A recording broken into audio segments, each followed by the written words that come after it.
Bueno, este video va a hacer referencia a una de las conferencias, ya arrancamos con rima interna, una de las conferencias de Foucault que forman parte de este libro que se llama La verdad y las formas jurídicas, que precisamente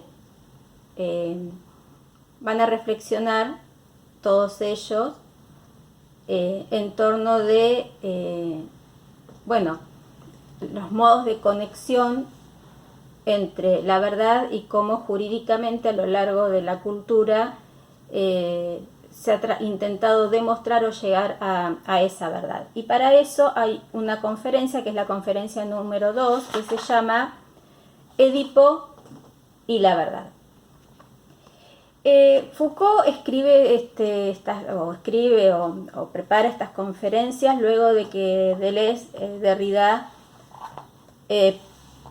Deleuze, Guattari han reflexionado acerca de Edipo en el libro El Anti-Edipo.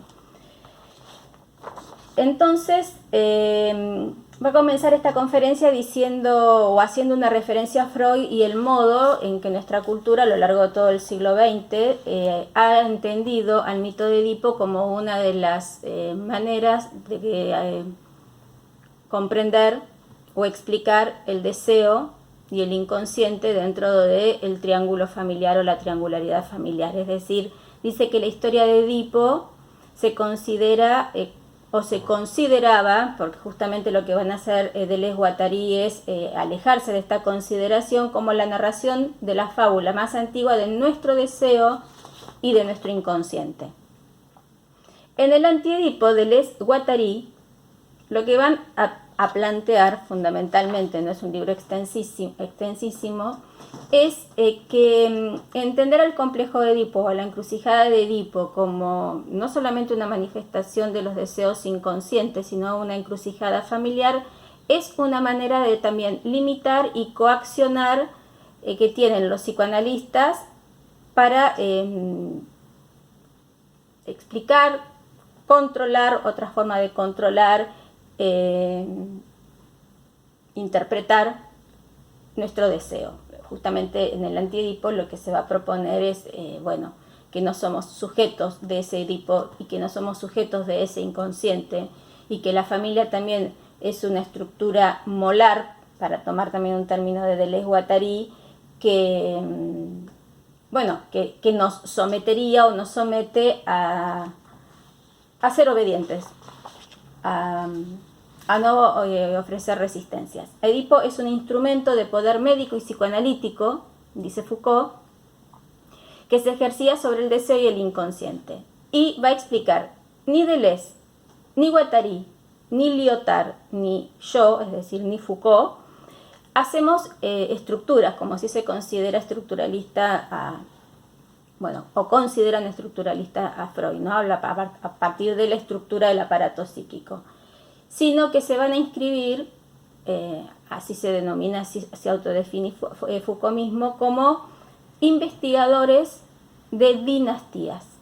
Es decir, entendiendo por dinastías una nueva forma de hacer genealogías, no ya por el orden de los sanguíneos, sino por el orden casi de lo hereditario o de las ciertas semejanzas. Dice, intentamos hacer aparecer aquello que ha permanecido hasta ahora escondido, oculto y profundamente investido en nuestra cultura, que son no las relaciones de deseo, sino las relaciones de poder.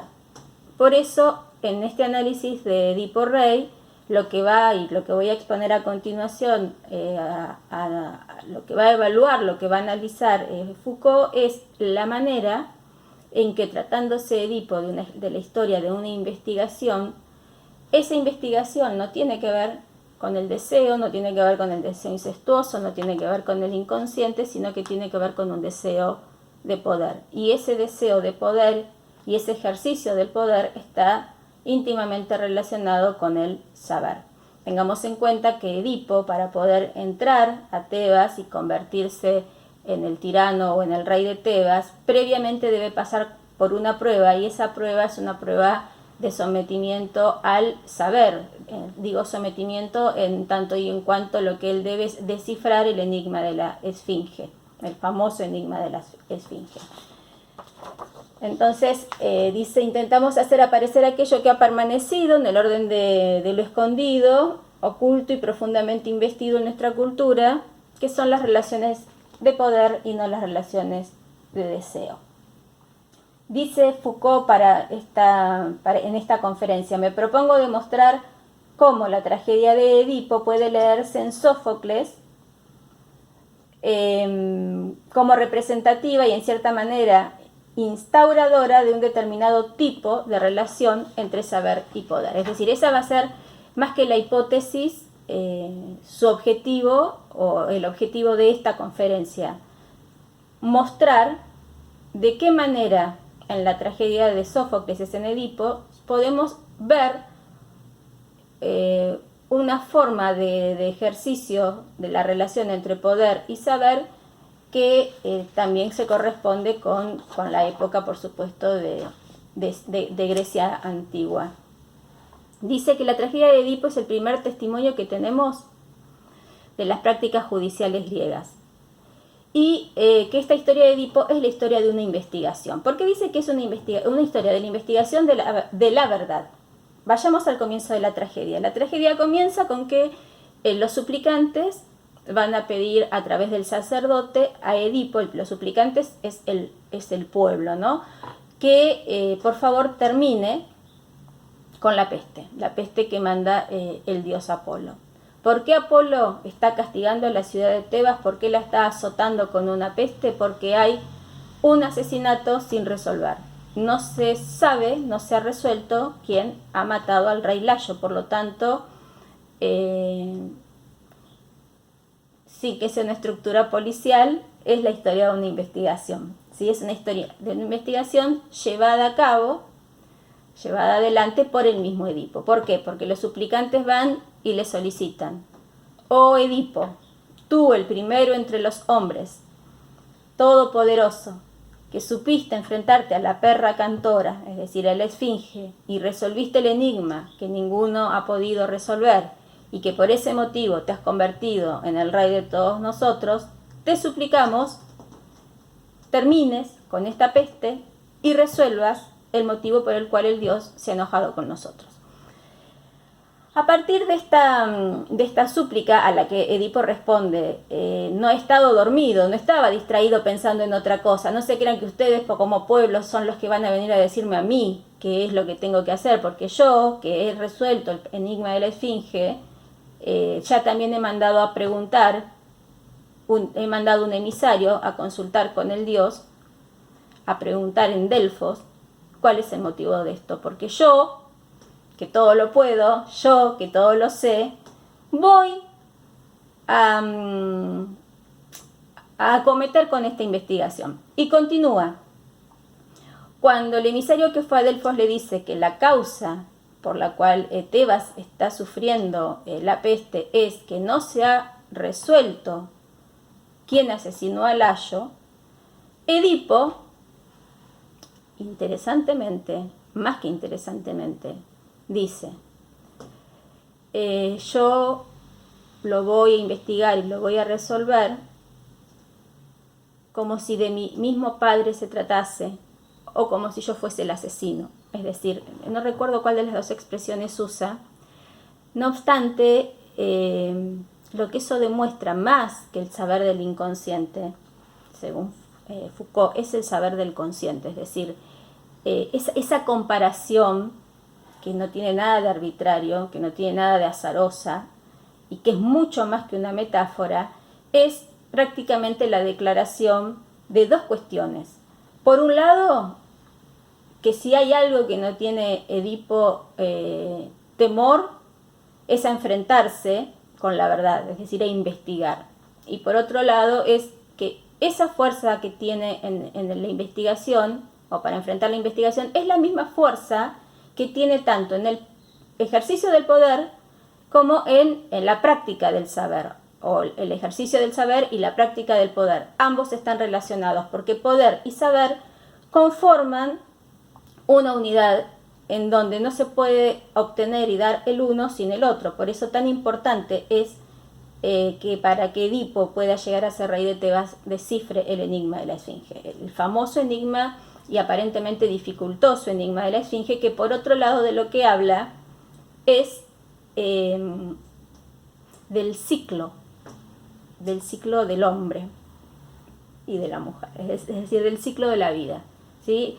Aquel que en el amanecer se apoya en 4 patas, en el mediodía en 2 y en el ocaso en 3, y Edipo responde el hombre, es decir, aquel que gatea, aquel que tiene una época de juventud y de salud, que puede caminar sobre sus 2 piernas y luego necesita un bastón para apoyarse, también está relacionado con el ciclo de Edipo, ¿no? Ese nacimiento que le resulta tan, bueno, es parte inicial de la fatalidad de su destino, cuando a él se lo entrega incluso atado, ¿no? De brazos, de manos, perdón, y pies, es decir, ahí están sus 4.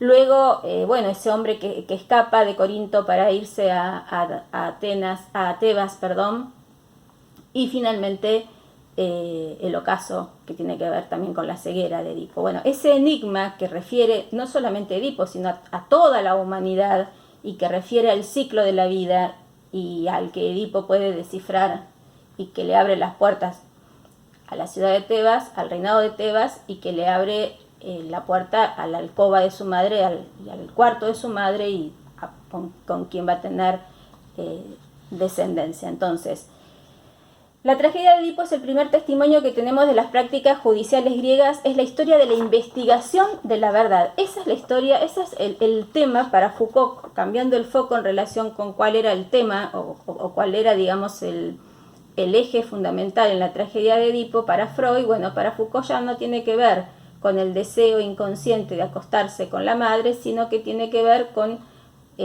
bueno, un ejercicio del poder a través de una práctica en relación con el saber. El que todo lo sabe, todo lo puede; el que todo lo puede, todo lo sabe. Entonces, a partir de acá, en esta conferencia, Foucault va a comenzar a hacer un rastreo de cómo han sido hasta el momento las prácticas jurídicas en relación con la búsqueda de esta verdad. Y va a citar en la Ilíada, yo no me puedo acordar, era el juramento, creo que entre Menelao y Antíloco.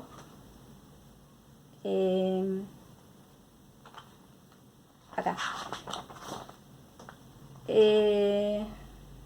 Bueno.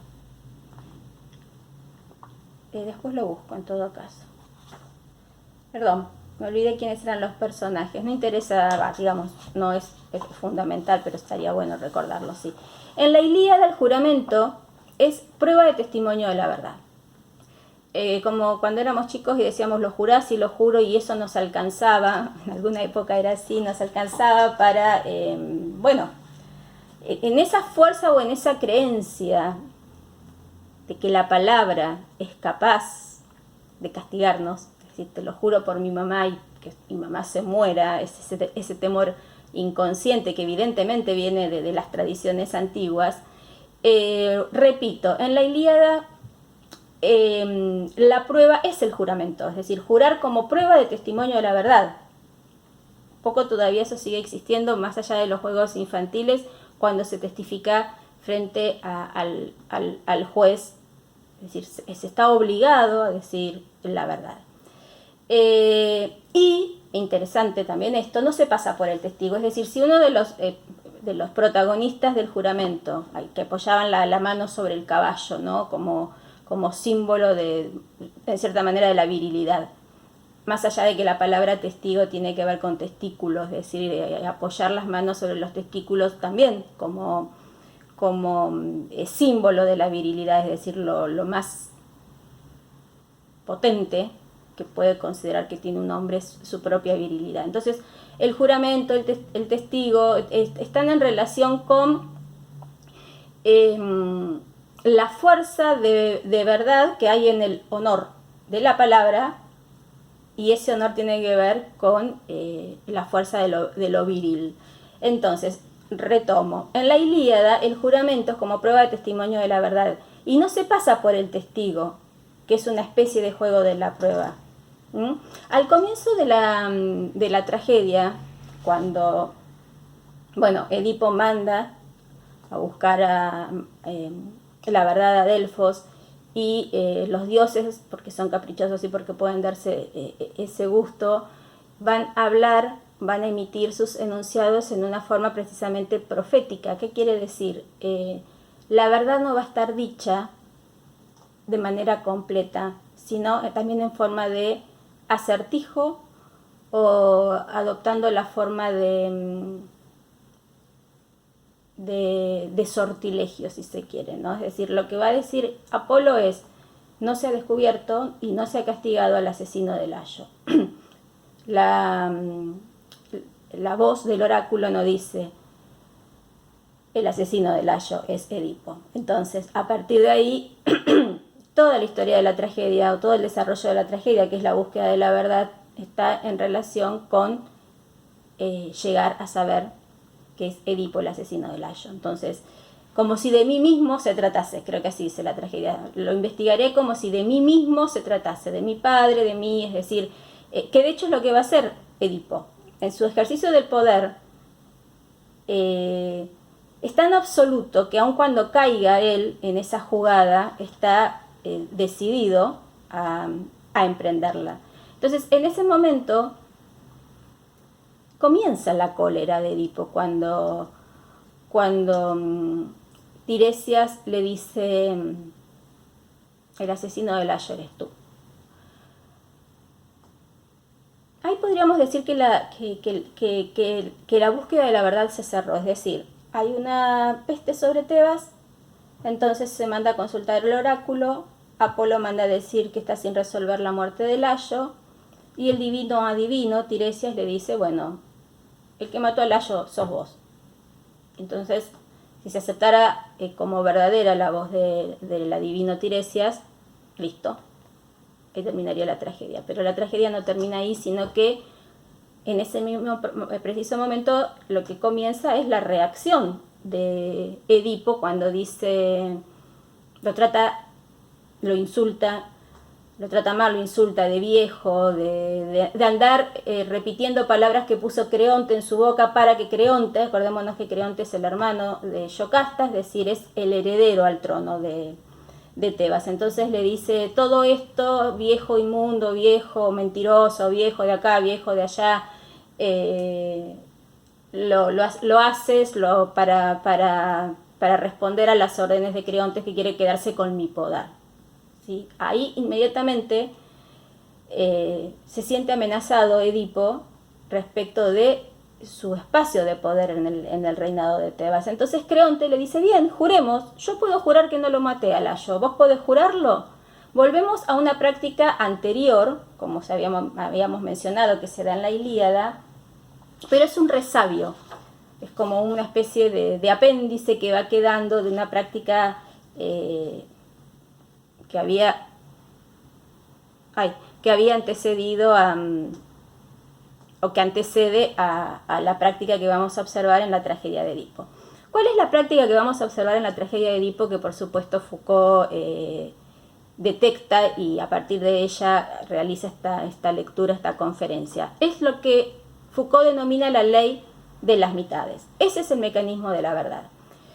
¿En qué consiste la ley de las mitades?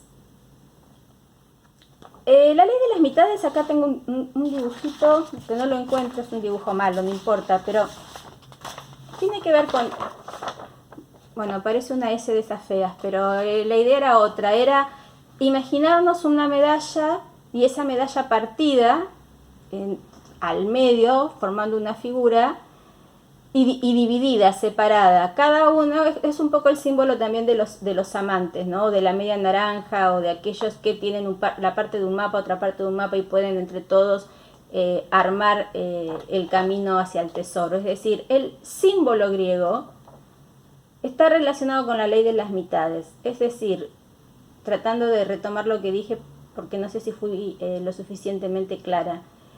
El símbolo es un objeto, una verdad, un todo partido, fragmentado, roto, del cual dos o más tienen sus partes y es necesario juntarlas para poder llegar a reconstruir ese objeto. En ese caso sería esta verdad.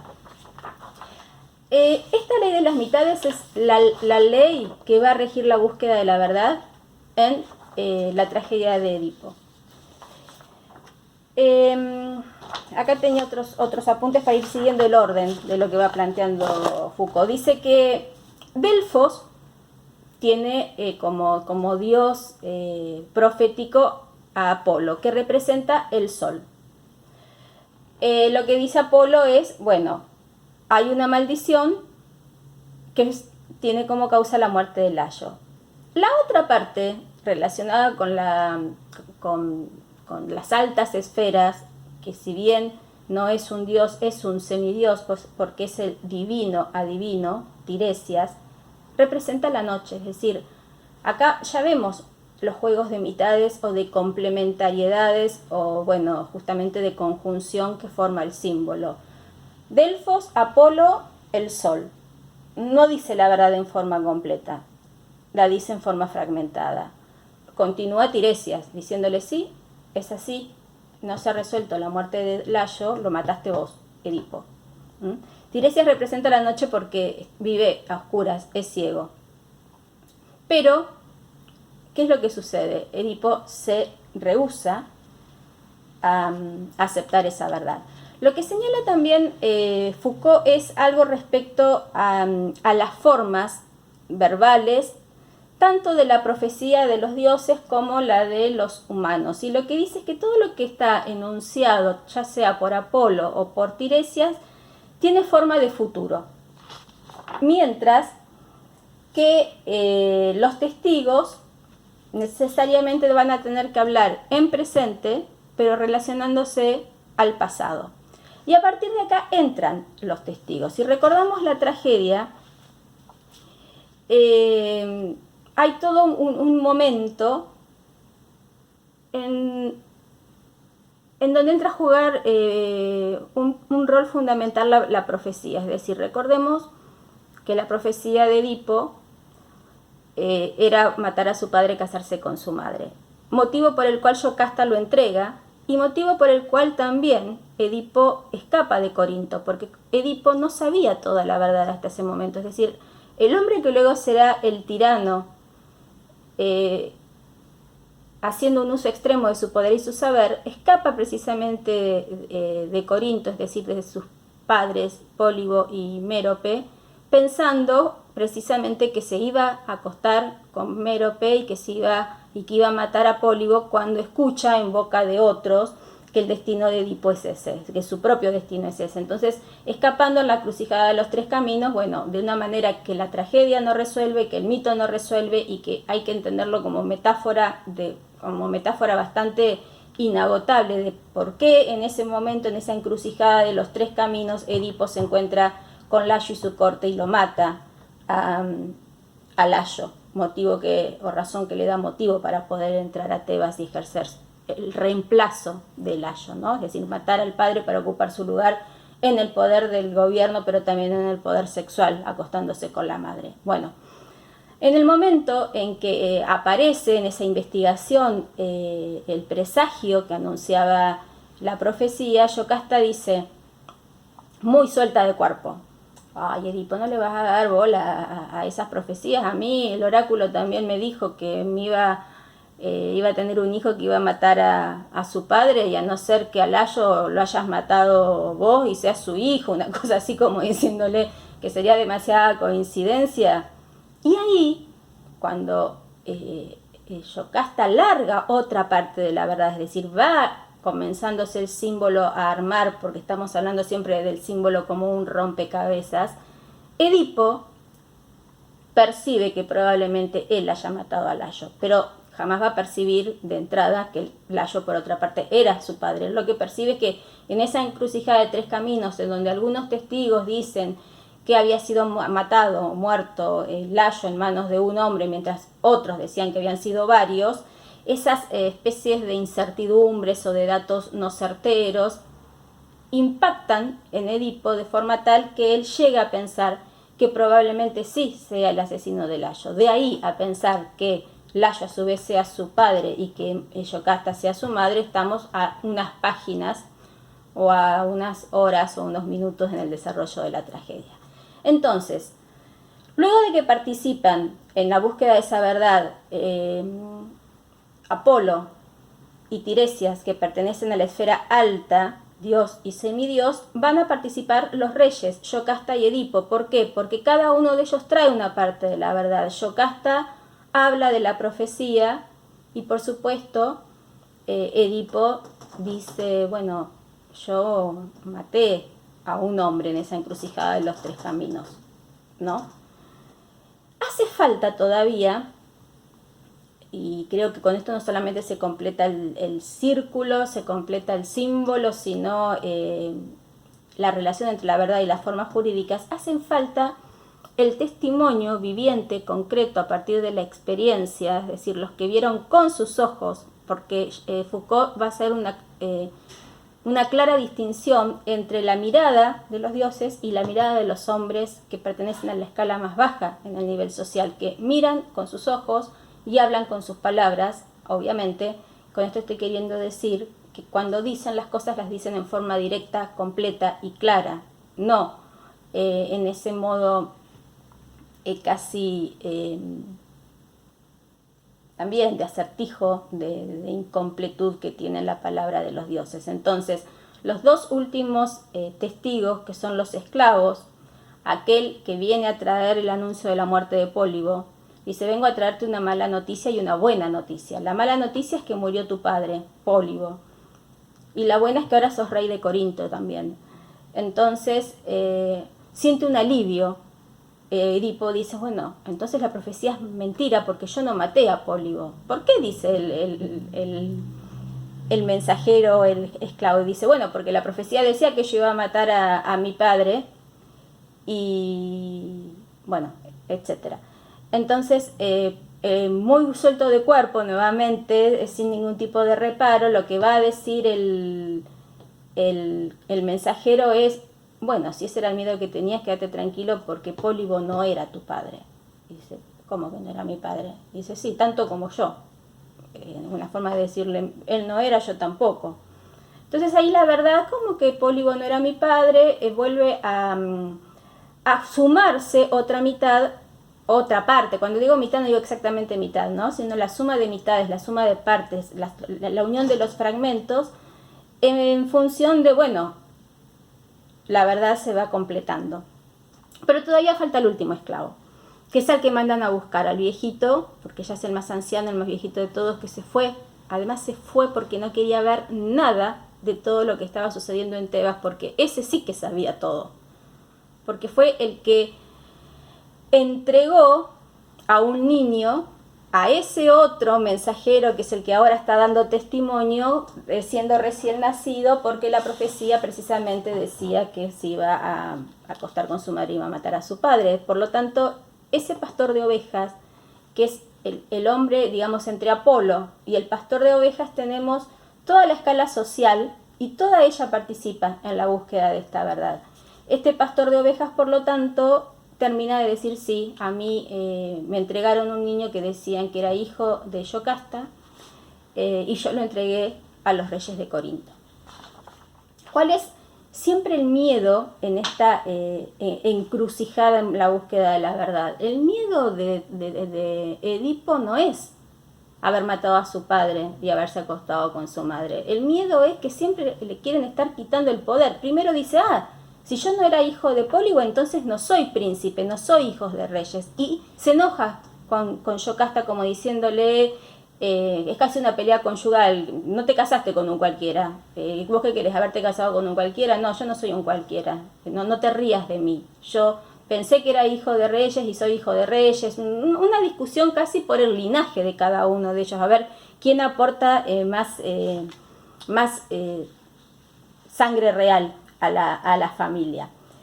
Cuando el pastor de ovejas dice, en efecto, hace tiempo di a este mensajero un niño que venía del palacio de Yocasta y que según me dijeron era su hijo, se completa el círculo.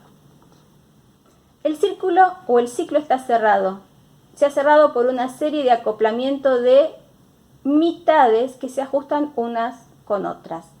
La forma del símbolo es la técnica política, jurídica y religiosa, una forma casi mágica del ejercicio del poder en la práctica griega.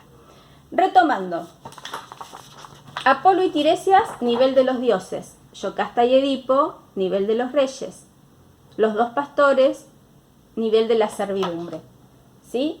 La mirada del testimonio es la mirada que había omitido Homero en aquella reyerta, digamos, en la que había que echar verdad en la Ilíada. Y es la que incorpora Sófocles, ¿sí?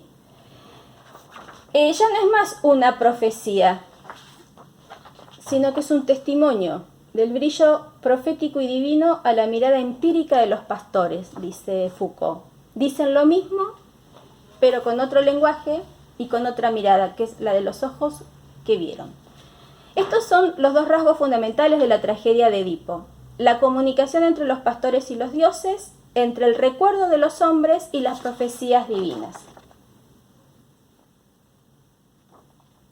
Bien, ¿cuál es el nivel de saber de Edipo y qué significa su mirada?